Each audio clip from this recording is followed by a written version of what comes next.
Hi സുഹൃത്തുക്കളെ, അപ്പം ഞാനിപ്പോൾ നിൽക്കുന്നതേ നമ്മളെ സാത്തൂരിനടുത്ത് ഒരു തമിഴ്നാടിൻ്റെ ഒരു ഉൾപ്രദേശമാണ്. അപ്പോൾ ഇവിടെ എന്താണെന്ന് ചോദിച്ചാൽ നമ്മളിവിടെ ഇപ്പോൾ കുറച്ച് ആട് മേയ്ക്കുന്നത് എങ്ങനെയാണെന്ന് നമുക്ക് നോക്കാം. അപ്പോൾ ഇവിടെ നമ്മുടെ ഒരു അക്ക നിപ്പുണ്ട്.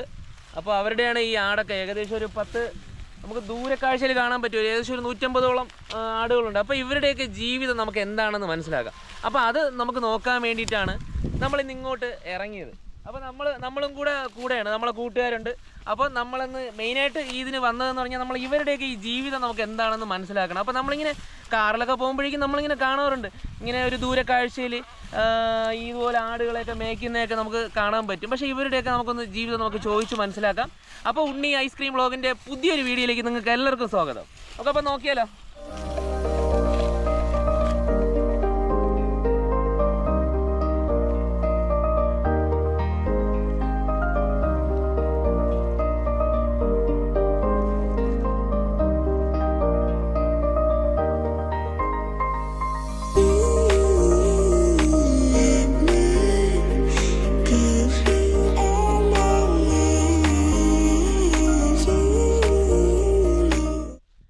ഇതിനകത്ത് ഒരു 150ഓളം ഏകദേശം ആടുകളുണ്ട്. അപ്പോൾ ഇതിനകത്ത് വലിയ ആടുകളുണ്ട്, പിന്നെ കുട്ടികളുണ്ട്. അപ്പോൾ ഇങ്ങനെയെല്ലാം ഇവർ രാവിലെ ആകുമ്പോഴേക്കും ഇവർ വീട്ടിൽ നിന്ന് ഇങ്ങനെ ഇറങ്ങിയതിന് ശേഷം ഇതുപോലെ ഇവർ മേയ്ക്കാനായിട്ട് ഈ ആടുകളെ ഇങ്ങനെ അങ്ങ് വിടും. അപ്പോൾ ഇവിടെ നമുക്ക് കാണാനായിട്ട് കഴിയും. ഇവിടെ ഒരു 2-3 സെക്ഷനായിട്ട് നിൽക്കുകയാണ്. ഒരു 3-4 സെക്ഷനുണ്ട്.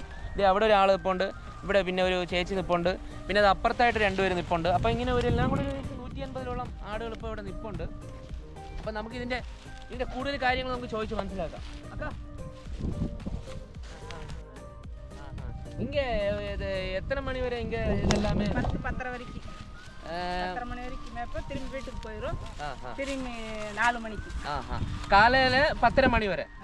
അപ്പം രാവിലെ ഒരു 10:30 മണി വരെ ഇവിടെ ഇതൊക്കെ ഇങ്ങനെ മേയ്ക്കാനായിട്ട് വിടുകയുള്ളൂ. അപ്പോൾ ഇതിന് കൊടുക്കാൻ വേണ്ടിയിട്ട് ചോളം ഇങ്ങനെ കയ്യിൽ വെച്ച് കൊടുക്കുന്നുണ്ട് ആൻറ്റി. അപ്പം ഇതൊക്കെ ഇത് എത്ര മാസമായിട്ടുണ്ടാവും? 4 മാസം. 10:30 മണി കഴിഞ്ഞിട്ട് ഇതിനെ അങ്ങ് വീട്ടിലോട്ട് കൊണ്ടുപോകും അല്ലേ? വീട്ടിലോട്ട് കൊണ്ടുപോയിട്ട് പിന്നെ ഇതിന് എന്തോ വെള്ളം കൊടുക്കും. 4 മണിക്ക് വന്ന് തിരുമ്പി 6:30 വരെക്കും. അപ്പം രാവിലെ ഒരു 10:30 വരെ ഇതിനെ ഇങ്ങനെ മേയ്ക്കാനായിട്ട് ഇങ്ങനെ വിടും. അതിനുശേഷം വീണ്ടും പിന്നെ ഒരു വൈകിട്ട് ഒരു 4:30ക്ക് ശേഷം. അപ്പം ഈ വെയിലേക്ക് വീട്ടിൽ പോയിടും. ഇത് എത്ര ഇതാവുമ്പം ഇത് വിൽക്കുന്നത് എപ്പടി? ஆடு வந்து 6 மாசத்துக்கு அதோட குட்டி போடும். குட்டி வளர்க்கணும்னா 1 வருஷம். இது குட்டி നിങ്ങൾ കൊടുക്കോ, விற்கோ? குட்டி எப்படி சேல் பண்றது? எப்படி பால் குடிக்கும். ஒரு மாசம் ஆகும் இறை கடிக்க, கொலை கடிக்க. கொலை சாப்பிட்டா விட்டு 1 மாசம் 2 மாசம் வீட்டிலேயே இருக்கும். அதுக்கப்புறம் ஆட்டுக்கூட அப்படியே வந்துடும். ஆட்டுக்கூட ഇത് വളർത്തി ഇത് എന്തിനാണ് വിൽക്കുന്നത്? എന്തിനാണ്? வியாபாரிங்க வருவாங்க. வியாபாரி ഒരുമിച്ച് നിങ്ങൾ കൊടുക്കും. வேற சந்தைக்கு எட்டையா ஒரு சந்தை இருக்கு, சந்தைக்கு போகலாம். சந்தைக்கு போனா அங்க கொண்டு போனா எல்லாரும் அந்த இத வருவாங்க அங்கேயே. இது അപ്പം நீங்க காலையில சாப்பிட்டுட்டு தானே சாப்பிட்டு? ஒரு நாள் சாப்பிட்டு வரும், ஒரு நாள் சாப்பிடாம திரும்பி 10 மணிக்கு போய் சாப்பிடும். இது எல்லாமே ഓരോരോ ആൾക്കാരാ? വേറെ ആൾക്കാർ. അപ്പോൾ ഇവരൊക്കെ ഇവിടെ നമ്മളത് ആകാശൊക്കെ ഇതാ കറക്റ്റ് ഒരു ആട് മേയ്ക്കുന്നത് എങ്ങനെയാണൊക്കെ പഠിച്ച് ഇത് ആടുകളെല്ലാം അവൻ്റെ പുറത്ത് കയറാണ്. ഇതിപ്പോൾ മിക്കവാറും ആകാശിനെയും കൊണ്ട് പോകുന്ന ലക്ഷണമുണ്ട്. അപ്പം ഇത് കാണാൻ കഴിയും. ഇത് ചോളമാണ്, ചോളം. അപ്പോൾ ഇതിവിടെ നട്ട് കൃഷി ചെയ്തിരുന്ന ഒരു സ്ഥലമാണ്. ഈ ചോളം കൃഷി ചെയ്തിരുന്ന സ്ഥലമാണ്. അപ്പോൾ അതിൻ്റെ വിളവ് ഇപ്പോൾ ഇവിടെ നിന്ന് എടുത്തു. വിളവെടുത്തപ്പോഴേക്കും തരാം നിങ്ങൾക്ക് 2 പേർക്ക് തരാം. അപ്പം ഇപ്പോൾ വിളവെടുത്തപ്പോഴേക്കും പിന്നെയാണ് ഇവരിങ്ങനെ ആട് ഇതിനെ വിളവെടുത്തതിന് ശേഷം ആട് മേയ്ക്കാൻ വേണ്ടിയിട്ട് ഇപ്പോൾ ഇവിടെ കൊണ്ട് നിർത്തിയിരിക്കുകയാണ്. പക്ഷേ ഇവരുടെയൊക്കെ ജീവിതം എന്ന് പറയുമ്പോൾ ഒരു വല്ലാത്തൊരു എന്താ പറയുക, ഒരു പ്രത്യേക ഒരു അനുഭവമാണ്. നമ്മളതൊക്കെ മനസ്സിലാക്കണം. നമ്മൾ വിചാരിക്കുന്ന പോലെയൊക്കെ അല്ല. ഇവർ രാവിലെ 10:30 ആകുമ്പോഴേക്കും 10:30 മണി വരെ ഇവിടെ മേയ്ക്കാൻ വിട്ടതിന് ശേഷം പിന്നെ വീട്ടിൽ കൊണ്ടുപോകും. പിന്നെ ഭയങ്കര അസാധ്യ വെയിലാണ്. നമ്മൾ തന്നെ ഇപ്പോൾ രാവിലെ ഒരു 9-9:30 ടൈമാണ്. പിന്നെ അതിന് ശേഷം ഇവർ വീണ്ടും 4:30 ആകുമ്പം കൊണ്ടുവരും. അപ്പം ഇങ്ങനെയൊക്കെയുള്ള ഓരോ ജീവിതം ഇതൊക്കെ നമ്മൾ വന്ന് അനുഭവിച്ചറിഞ്ഞാലേ അതിൻ്റെ ഒരു സുഖമൊക്കെ മനസ്സിലാവുകയുള്ളൂ. ഇതിൻ്റെ ഇത് എനിക്കറിയാം, എന്നെയും കൂടെ കൊണ്ടുപോകുന്നതാണ്. അപ്പോൾ ഇതിന് നമ്മൾ ഈ ചോളം കണ്ട അതുള്ള ചോളം ഇങ്ങനെ നമ്മൾ ഇളക്കി കൊടുത്തു കഴിഞ്ഞാൽ ഒന്ന് നല്ലതുപോലെ കഴിക്കും. അപ്പം അതിൻ്റെ എല്ലാവരും കൂടെ ഒന്ന് വരെയാണ്, എല്ലാം കൂടെ പിടിച്ചു വാങ്ങിക്കണം. ആ പാടെ എൻ്റെ ഒരെണ്ണേ ഉള്ളൂ. എൻ്റെ കൈയും കൂടെ മിക്കവാറും കടിച്ചു തിന്നും. എൻ്റെ കാലിലൊക്കെ കയറി നിൽക്കുകയാണ്. അപ്പം ഇതൊക്കെയാണ് നമ്മൾ വിചാരിക്കലും. ഇത് കണ്ടിട്ട് എല്ലാവരും കൂടെ ഇങ്ങ് വരെയാണ്. ബാ ഇനി അങ്ങോട്ട് ബാ.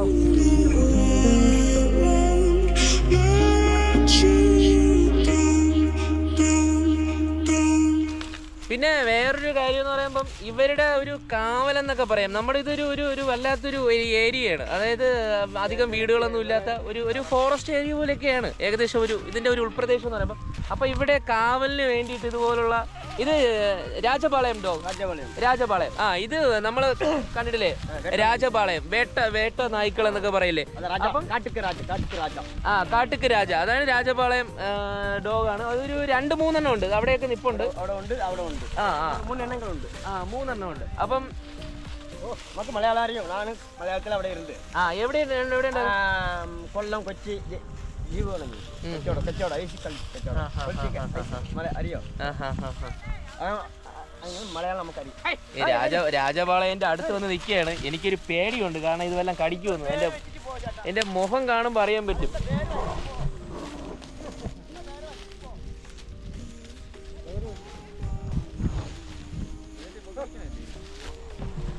അപ്പൊ ഞങ്ങളങ്ങനെ ഇവരുടെ കൂടെ ഇവിടെ ഒരു കുറേ ആൾക്കാരുണ്ട്. അപ്പോൾ ഇവരുടെ കൂടെ നമ്മളും ഇങ്ങനെ ചേർന്നു. രാവിലെ ആടുവെപ്പാണ്. അപ്പം നല്ല രസമാണ് കേട്ടോ. നല്ല രസം എന്ന് പറഞ്ഞു കഴിഞ്ഞാൽ വിപിനിത ഇവിടെ എന്തൊക്കെ ചെയ്യണം പിടിക്കല്ലേന്. ഇത് ആകാശ് കറക്റ്റ് ആയിട്ട് പഠിച്ചു. എടാ ഇനി ഐസ്ക്രീം കൊടുക്കാൻ നിൽക്കണ്ട, നമുക്ക് എന്തായിരുന്നാലും ഇതുപോലെ എന്തെങ്കിലും മനു നീ എന്തോ ചെയ്യണ?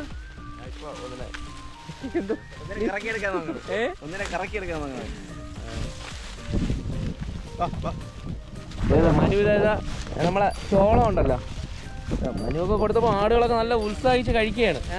ഇപ്പൊ രാവിലെ ആട് മേയ്ക്കാനായിട്ട് വന്നതാണോ? ആട് മേയ്ക്കരുതൊക്കെ ഇങ്ങ വന്നതാ. അപ്പൊ ഇനി എപ്പോ തിരുമ്പി പോവും? 2 മണി പോവും.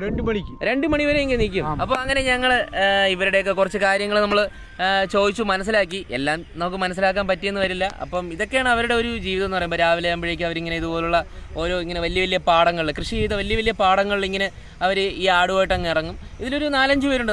അവരെയൊക്കെ കണ്ടു. 4-5 പേര് ഇങ്ങനെ 4-5 പേര് ഇതിന് വേണ്ടിയിട്ട് രാവിലെ അങ്ങ് ഇറങ്ങും. പിന്നെ ഇതിനെയൊക്കെ നോക്കിയിട്ട് ചിലർ 2 മണി വരെ നിൽക്കുമെന്ന് പറയുന്നത്, ചിലർ 10-11 മണിയൊക്കെ ആകുമ്പോഴേക്കും വീട്ടിൽ പോയിട്ട് വൈകിട്ട് വീണ്ടും ഇതിനെയൊക്കെ കൊണ്ട് ഇതുപോലുള്ള പാടങ്ങളിലൊക്കെ കൊണ്ടിറക്കും. അപ്പോൾ ഇതൊക്കെ ഒരു 6 മാസം 1 വർഷമൊക്കെ ഇതിനെയൊക്കെ വളർത്തിയിട്ട് ഇതിനെ കൊണ്ട് ഇവിടുത്തെ മാർക്കറ്റിലോ അല്ലെങ്കിൽ ഇതിനെ വാങ്ങാനായിട്ട് ആൾക്കാർ വരും. ഇതൊക്കെയാണ് ഇവരുടെ ഒരു ജീവിതം എന്ന് പറയുമ്പോൾ. ഇവരുടെ ജീവിതം എന്ന് പറയുമ്പോൾ ഇതുപോലെ ഈ ആടുകൾ വളർത്തുക, അപ്പം ഇതിനെയൊക്കെ നോക്കി വിൽക്കുക, ഇതൊക്കെയാണ് ഇവരുടെ ഒരു ജീവിതം. അപ്പം എന്താ പറയുക, ഇതൊക്കെ നമുക്കിങ്ങനെ നേരിട്ട് വന്ന് കാണാൻ പറ്റിയത് തന്നെ ഒരു വലിയൊരു ഭാഗ്യമാണ്. അപ്പം ഈ സ്ഥലം തന്നെ വേറൊരു രസമാണ്. അപ്പം നമ്മുടെ കൂടെ വന്ന ആകാശും പിന്നെ ആനന്ദ, നിങ്ങളവിടെ എന്തോ ചെയ്യണ്ടേ? വാ. അപ്പോൾ ഞങ്ങളുടെ ഈ ഒരു വീഡിയോ എന്ന് പറയുമ്പോൾ ചെറിയൊരു കുഞ്ഞു വീഡിയോ ആണ്. നമുക്കിതിനകത്ത് ഒരുപാട് ഇട്ട് നീട്ടാനും പറ്റില്ല. കാരണം അവരുടേതൊക്കെ നമ്മൾ സംസാരിക്കുമ്പോൾ തന്നെയും അവർക്കിതിനകത്ത് സംസാരിക്കാനൊരു ചെറിയൊരു മടിയൊക്കെ ഉണ്ട്. അപ്പം ഇതൊരു വലുതായിട്ട് നമ്മൾ ഈ വീഡിയോ കൊണ്ടുപോകുന്നില്ല. അപ്പം ഇതൊക്കെയാണ് ഒരു എന്താ പറയുക, ആട് മേയ്ക്കുന്നവരുടെയൊക്കെ ഒരു ജീവിതം എന്ന് പറയുന്നത്. അപ്പം നമ്മുടെ ഒരു പുതിയ വീഡിയോ ആയിട്ട് വീണ്ടും വരും. അപ്പം നമ്മുടെ വീഡിയോ കണ്ട് ഇഷ്ടപ്പെടുന്നവരൊക്കെ ഇതിനൊന്ന് സബ്സ്ക്രൈബ് ചെയ്യണം, നമ്മളെ സപ്പോർട്ട് ചെയ്യണം, ലൈക്ക് ചെയ്യണം. അപ്പോൾ അതുകൊണ്ട് നമ്മുടെ ഒരു പുതിയ വീഡിയോ ആയിട്ട് വീണ്ടും വരും. അപ്പം എന്ത് ചെയ്യാം നമുക്കപ്പോൾ? അപ്പം നമ്മൾ ഈ വീഡിയോ ഇവിടെ വെച്ച് നിർത്തുകയാണ്. നമ്മുടെ പുതിയ വീഡിയോ ആയിട്ട് വീണ്ടും വരും. എല്ലാവർക്കും ടാറ്റ.